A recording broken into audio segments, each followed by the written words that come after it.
Welcome to this lesson. Hard work pays.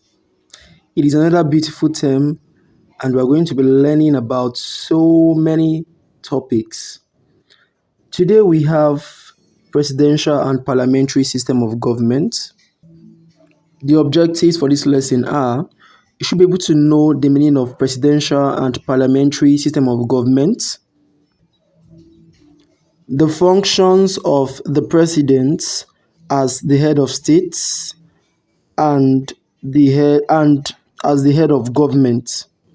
And you also need to know the characteristics of presidential system of government.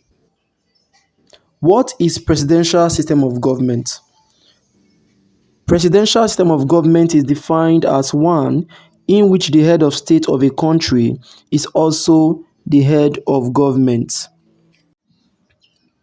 While parliamentary system of government, on the other hand, is a system of government in which the head of state is distinct or separated from the head of government. Now, both offices and functions attached to them are in the hands of two individuals, unlike the presidential system where the two offices are fused. Do we understand? Now, the head of state exercises ceremonial functions, and the prime minister is the head of government, and he exercises executive functions. Presidential system is a system in which all executive powers are vested in one person with the title of the executive president. Now, the constitution of a presidential system of government is supreme and has succeeded in depositing the offices of the head of state and government in the executive president.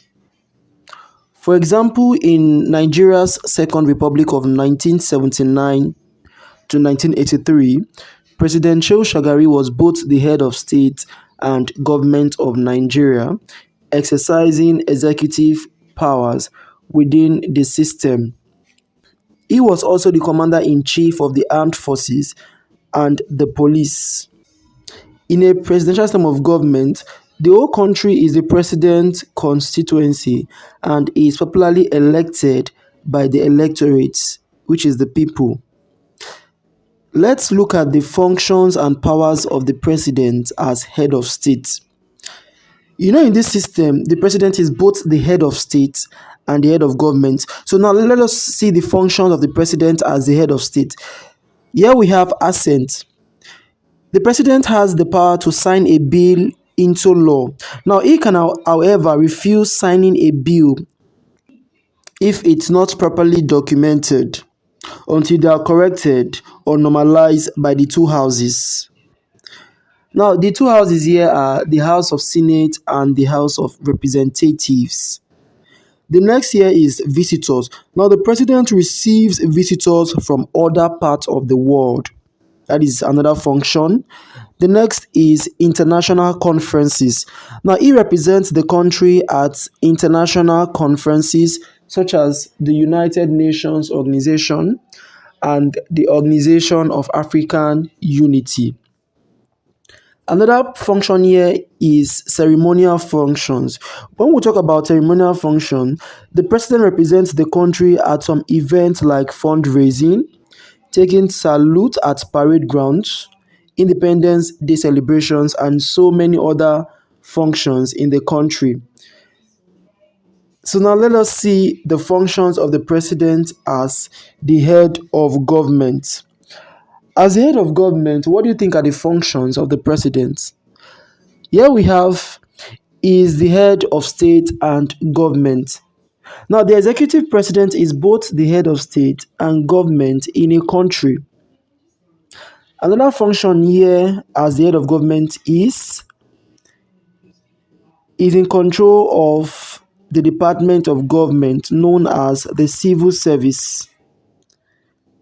He appoints some special advisors on budgetary matters, political advisor, and advisor on information. He is the commander-in-chief of the armed forces and the police.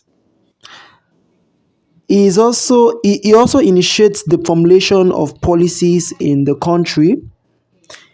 He prepares the annual budgets. He maintains law and order in a state. Another one here is the appointment of the Chief Justice.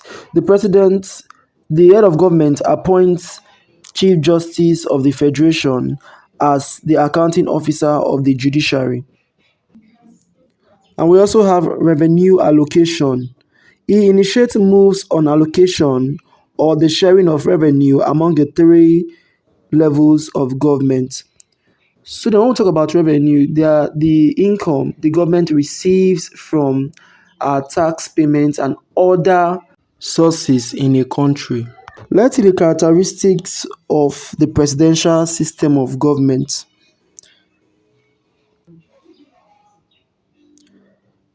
The first here is that the head of state is also the head of government.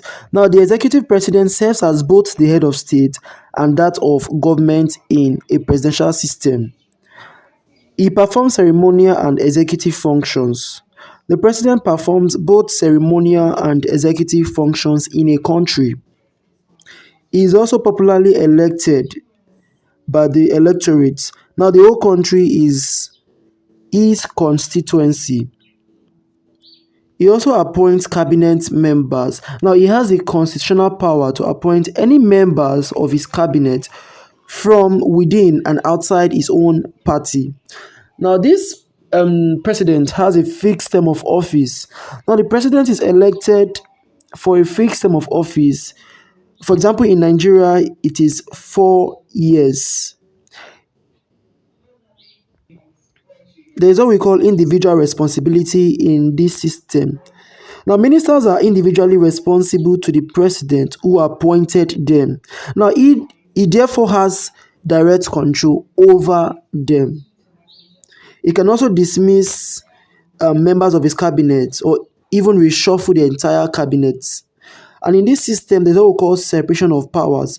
Now, the three organs of government, which are the executive, legislature, and the judiciary, have separate functions in this system. There is also impeachment in this system. Now, the president or the governors of states can be removed by the parliament through the process called impeachment if found guilty of gross misconduct. In this system, there is nothing like opposition party. We also have checks and balances. Now, there is checks and balances among the three organs of government, and the rule of law is in operation in this system.